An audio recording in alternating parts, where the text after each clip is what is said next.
Hello everyone, I'm here to tell you about Libra. Rabbi Abe here. So we're going to get into Libra, and what I want to tell you about Libra is the curse of this world, the physical world. Please don't be put off by what I just said. If you're a Libra, Libra is a wonderful sign, okay? Every sign offers something to the entire year, the energy force behind it. But there is something behind the energy of Libra that represents our collective karmic correction. And it originates in Libra. So I want to tell you about it. And it comes from planet Venus. Okay, so the brief review here is, why do we do this? Why do we need to learn about these things? Because we want to know how to be able to rise above the influences of every sign of the zodiac. Every constellation, every sign influences the year and contributes something. And everything in essence is positive, because when we understand it, when we know about it, when we know what to do with it, we transform it into light, abundance, sustenance, and so on. So I want to read to you from the Book of Formation, 5,000-year-old text from Abraham, the patriarch. And simply put, he says, Himlich ot pei, the letter pei, which we spoke about in the last video briefly. The letter pei presented itself, v'kashalo kete, and he bound to it a crown, meaning the creator, v'tzar bo noga ba'olam, v'yomhei b'shana v'nacher yamin b'nefesh. And with it, with the letter pei, he formed Noga, which is the planet Venus, and we know Venus controls Libra and Taurus. The fifth day of the week, meaning Thursday, as well as the right nostril. Okay, but we're going to focus on Noga, on the planet Venus, because the planet Venus not only influences or provides the spiritual force for Libra, but also Taurus. So we'll talk about the difference between the two and how each one influences the year, again, to potentially be negative or potentially be very positive. And that's always going to be the case with every sign, okay? So, what is planet Venus?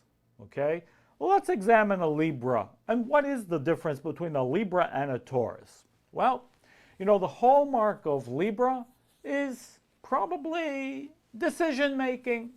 They don't necessarily know what to do at any given moment. You give them two things to do, they will sometimes stress about it. I don't know what to choose. In fact, I have a Libra daughter, and when she was very young, I remember years ago, probably going back about 25 years, we were in the kitchen together, and she was hungry.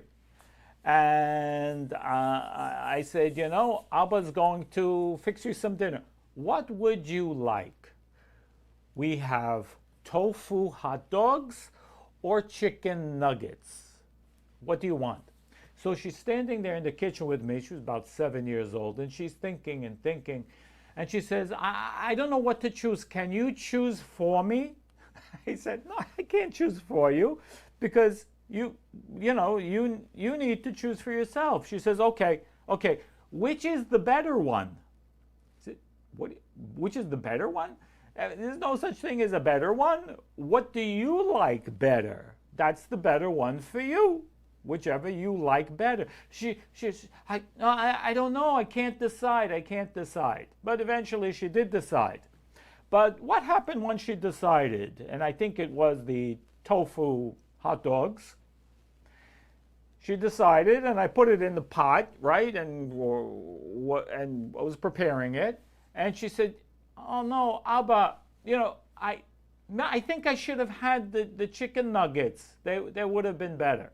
Okay, so this is classic Libra. If Libra has this tikkun, karmic correction, so not only they will stress about the decision that they need to make, but once they make it, they will enter into a state of regret about the decision that they already made. And this is the killer. Okay? So we'll go into it and understand, well, how does that influence all of us? Because again, this is not just for Libras.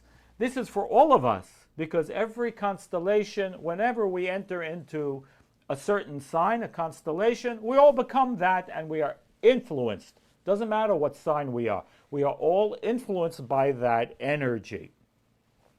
So what is it about? And why is this considered among the Kabbalists as the curse or the source of the greatest karmic correction for all of us? Again, it's no reflection on the sign of Libra itself, meaning people who are born as Libra, but they do display these characteristics as every sign displays their characteristics. What is it? One word: doubt. Doubt or uncertainty.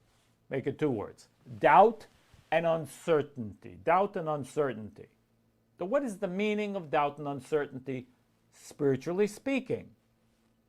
So for the constellation, for Venus, it's interesting. According to the Kabbalah, we know there are, shall we say, negative forces. And we have a name for them in the Kabbalah. Some of you have studied, others maybe have not, but they are called klipot. Klipot. Literally that means shells. So these shells vary in severity. Now, they represent negative forces which conceal light. They conceal the Creator's light and make life more difficult. So through, let's say, negative human activity, we create blockages. These blockages are called klipot, shells. Shells is merely a term. I don't want you to just now imagine like seashells or something. No, it's not that. It's metaphysical blockages that make it more difficult for us to connect to the Creator's light. Klipot. Now, negative activity, negative selfish activity, selfish ego activity, whatever the desire for the selfish activity is, selfish activity manifests in blockages, again, klipot. And these klipot make it more difficult for us to connect to spiritual light of the Creator. You know, as one type of example, when I indulge in a selfish behavior, maybe through a substance, through people, I'll get certain energy from it, but that energy will leave me. I might need that energy again. You know, the basis of every addiction is I need to keep feeding it. Why? Because I enjoyed it, it goes away, I need a little more the next time. Why do I need a little more? Why can't I just do the same thing and enjoy it the same? No. The answer is because now I have a klipa, now I have a metaphysical shell, a blockage, and I need a little more to compensate for the blockage.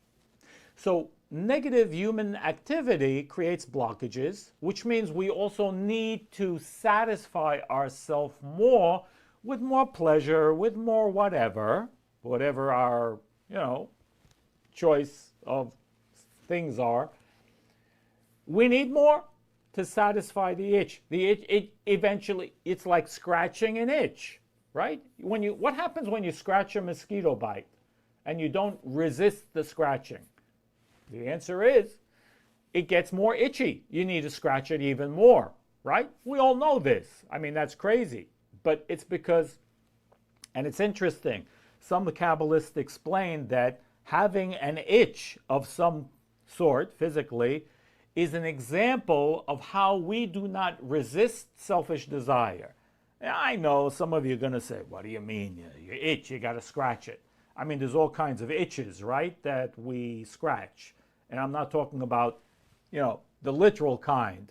But the more immediate is the scratching, meaning it's a desire for satisfaction, now I want that, the shorter term it will be. It will last that much shorter, and I will need more.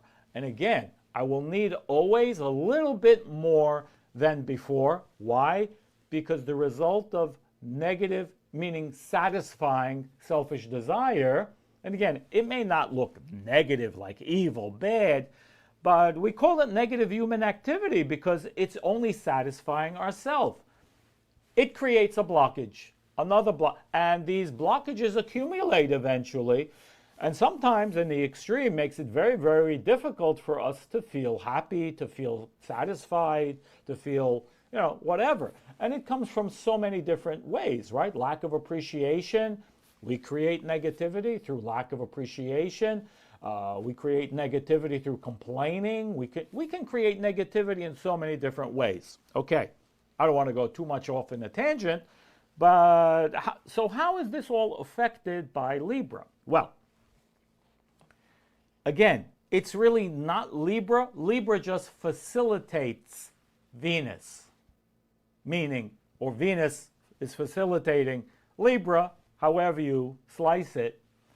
The energy of Venus is 50-50. That's what the Kabbalists explain. 50-50. What is 50-50? Klipat Noga, or the planet Venus, which is called Noga, N-O-G-A, in Hebrew, is also the name of a shell, of a level of negativity, which is not all bad. It's 50% good and 50% bad. Now, there is a concept in the Bible which is represented by this, which is called what? You may have guessed it already. The tree of knowledge of good and evil. Well, it's not all bad. Well, what do you mean? How is it good and how is it bad? Now, it's interesting. In the Bible story, and again, remember, the story is a code. You must keep that in mind. But in the Bible story, God told Adam, don't eat from that tree. On the day you eat from it, you will die.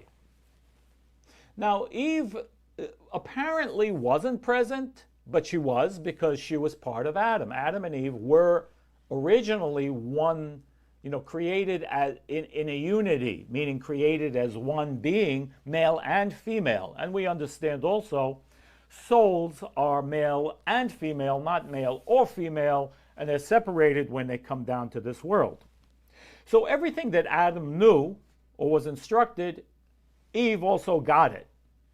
But it appears that she got it secondhand, and what happened as a result? Well, so the snake, whatever the snake is, the snake came to Eve and said, isn't it true that you shouldn't eat from any of the trees in the garden?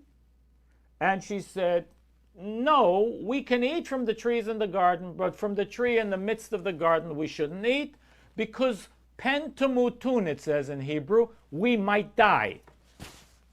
Now, that's not what God said. God said, you will die.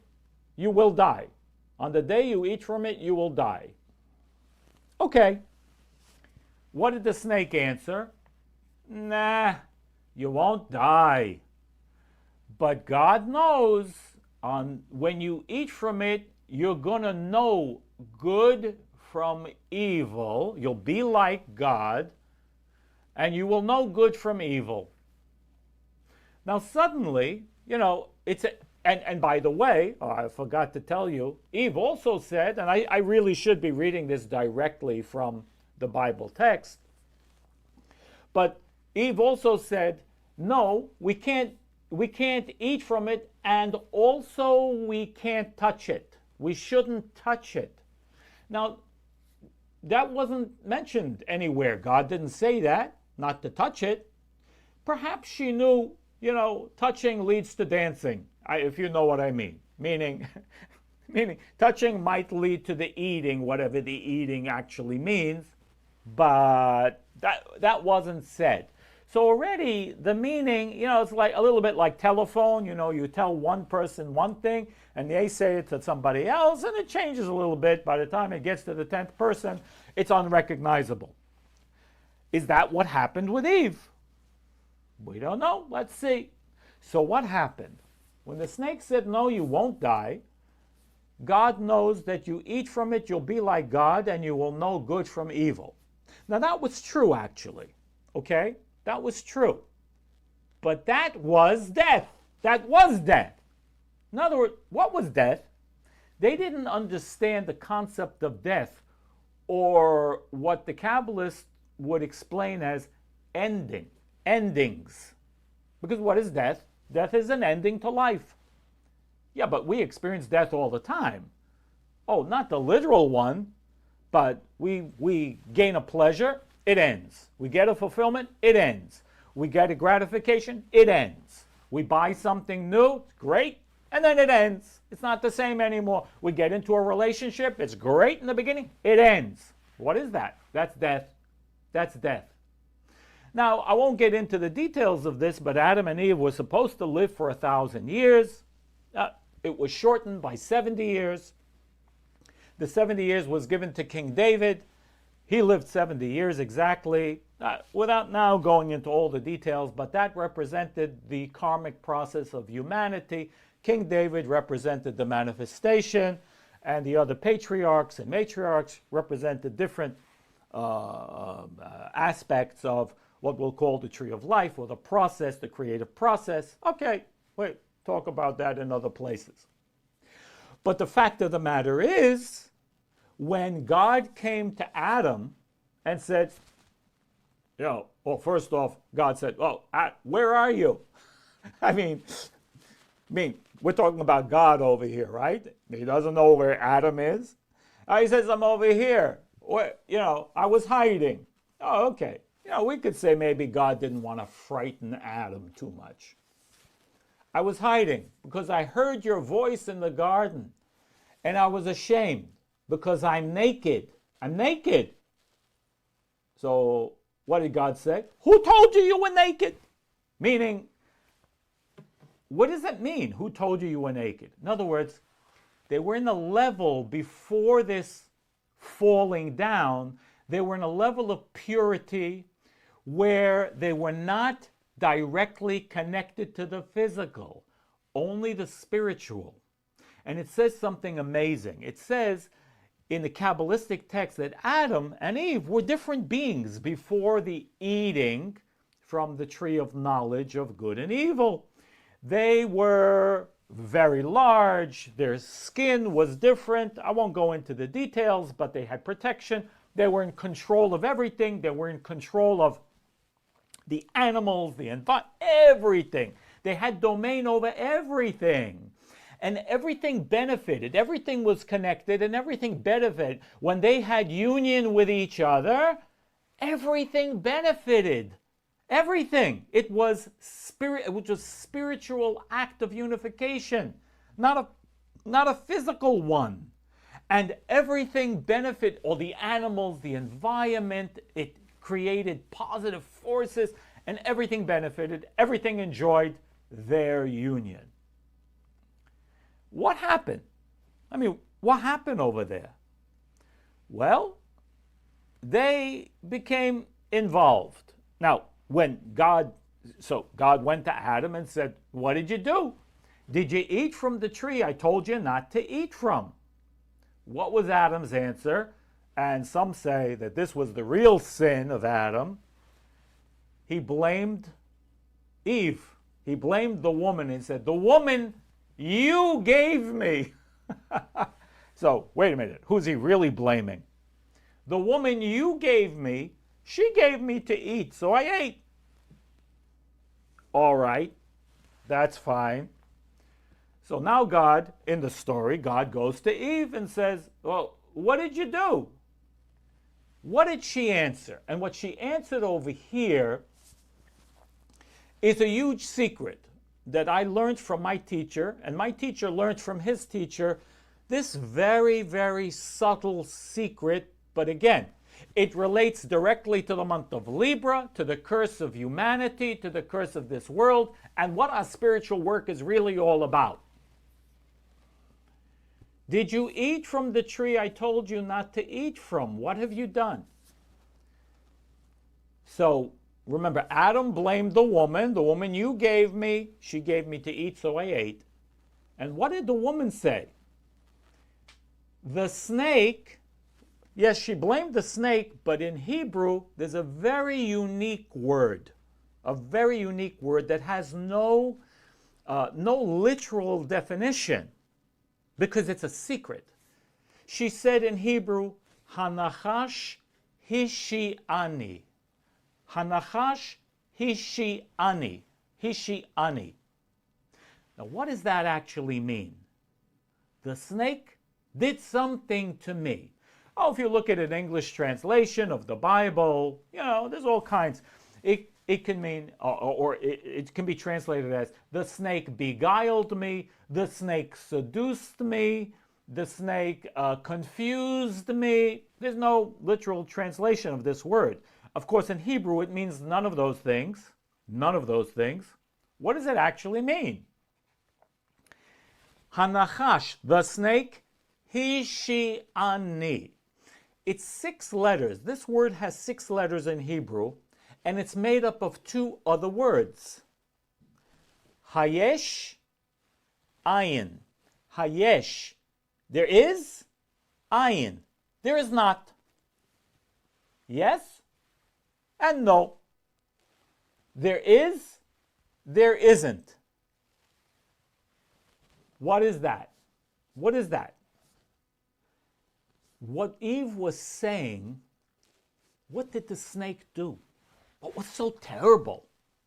That the snake was cursed, and he's going to walk now on his belly for the rest of his life. The snake infused yes or no. Yes or no. It is, it's not. Doubt, uncertainty. That's what happened. And they didn't have that before. That's what it means. You'll know good from evil, meaning they were above that stage initially. They lowered themselves in a sense of lack of clarity. And what the Kabbalists explain is because they became confused with the physical world. Remember, prior to this sin of Adam, then everything was in a pure high spiritual level, and they enjoyed purely on a soul level, and everything benefited. But they became involved with the physical pleasure and got wrapped up in it. And they forgot the spiritual. So their energy became trapped within physicality. Now, I can't go into all the details right now, but that's what the Kabbalists explain. Since humanity are all included in Adam and Eve, all the sparks of soul of humanity are within this concept of Adam and Eve, whatever it means spiritually, and all the energy became trapped in physicality. Which physicality? All physicality. So when we have a desire for something, there's a spiritual correction and a karmic correction that needs to be done with that thing to reveal its highest level of energy, of use, because that's how we elevate. So our job here becomes about elevating everything we do, everything we use, even the physical thing, like my glasses. By using them properly, I elevate them. And if I can't elevate it, like we've said in previous videos, someone else can. Don't keep your stuff. Don't save too much stuff and, have closets full of stuff that are just collecting dust, because that's not going to serve its purpose. It's not going to elevate. So the object here was to understand, wait a second, what was the curse? What was the curse? Doubt and uncertainty. What we call in life, maybe. So the Libra, how the Libra displays the doubt and uncertainty. I think I'd like to do this, but you know what? There's some other option. Maybe I should do this. I don't know what to do. What should I do? And then once I finally make a decision, I begin to regret. I begin to regret that. I should have done that. Where does that come from? Doubt and uncertainty. Oh, doubt and uncertainty shows itself in this world in so many different ways. You know, again, it's the maybe in life that always gets in the way. You know something is bad for you, but maybe this time it won't be so bad. You know you should work out, but maybe not today. Maybe is a killer. Okay? Maybe is a killer. Because listen, I hate to do this, and I'm not against smokers, but listen, smoking is generally, I know there are people who have smoked till 90 years old and nothing happened. Yeah, but that's not true for everybody.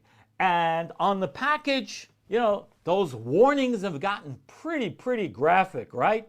Now, you read that, and some would say, it's worse that they put such stark warnings there because, years ago it was just, the Surgeon General has determined smoking is hazardous to your health. That was simple enough. Okay, it's not good for you. Well, now it's like, oh, it causes this. Yeah, well, but does it for everybody? No. So what does a person say who's smoking? Yeah, but it wouldn't happen to me. Okay? What is that? Doubt and uncertainty. Now that doesn't mean that it's going to happen, God forbid. No. But it already lays the groundwork for doubt, for maybe to come in. You see, we get wrapped up in the doubts because we can't see clearly. Why is there confusion about anything in our life? Because we can't see the path clearly. Why not? Why isn't everything super clear? Why is it that I don't know exactly what I should be doing? Because we're not sure. Because we have doubt, we have uncertainty. We have doubt and uncertainty in spirituality as well. Once we understand that there are spiritual principles, well, we don't necessarily follow through with them. Why? Maybe I don't need to. Well, I don't need to because, there's a maybe. Maybe. Because there's nothing is clear, right? Listen, if I tell you, take a hammer and smash your thumb with the hammer, will you do it? Oh, you won't. Why not? Because you know clearly, 100%, that is going to hurt. Even if you've never experienced before. We have absolute clarity about that. But that's not so in life. We don't know. We're wrapped up in this doubt and uncertainty plagues us. This is the spiritual correction in planet Earth, is to overcome that space which is in between me and certainty, me and the Creator's light. Because if I was so sure, our life would be full of miracles and abundance. Now, how does that affect Taurus? Because Taurus also, again, has that quality as well. Oh, by Taurus, it's more subtle. You see, by Taurus, where's the doubt and uncertainty that Venus provides? Oh, because Taurus are all about comfortability. And a Taurus will say to themselves, even though I'm knee deep in the mud, oh yeah, but you know what? Maybe it'll be all right anyway. No, it won't. It won't be. But maybe, maybe if I just stay in my comfort zone, things will work out. Maybe if I don't change anything, maybe if I don't go out of the box, I can still be successful. I can still, whatever. No, it won't work for you. Because that's how it affects Taurus. Comfort equals comfort, the comfort zone, whatever that is.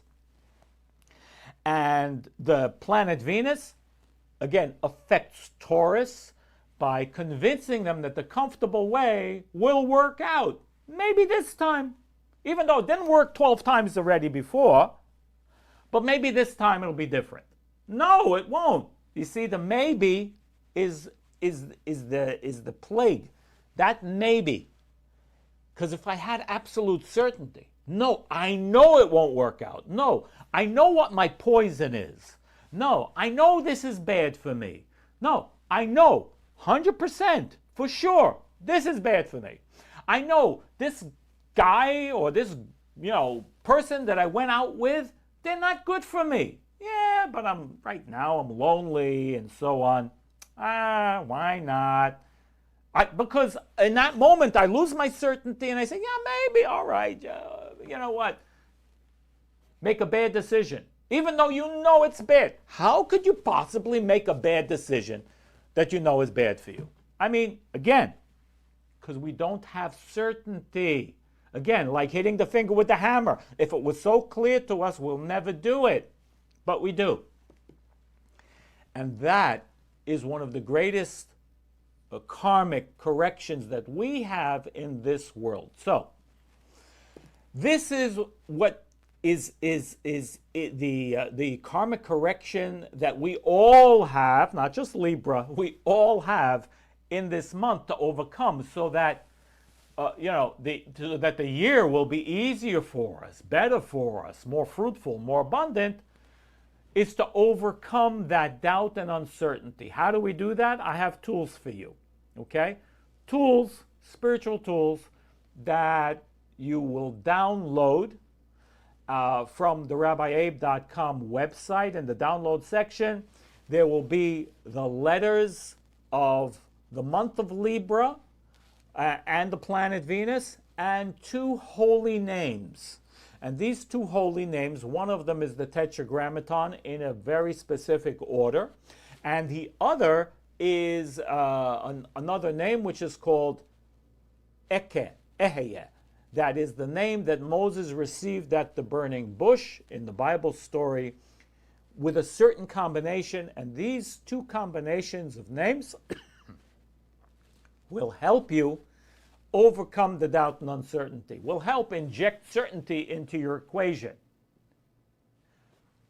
All you need to do is scan them. You can put them on your wall for the month of Libra and even beyond, because these combinations will give you the energy, will help you with the insight, help you go beyond your nature and the nature of the month of Libra, to give you the strength and the power to be able to overcome the doubt and uncertainty, which unfortunately plague us and cause us all kinds of chaos, confusion, doubts, and so on, which is the source of truly 99% of our problems, 99% of our issues. With these tools, it will help you to overcome. If we are successful in overcoming these and injecting this energy for the year, guarantee you, your year will be more fruitful, more abundant, more clear. You'll have more clarity, less confusion, depression, whatever negativity that you may have. This will help.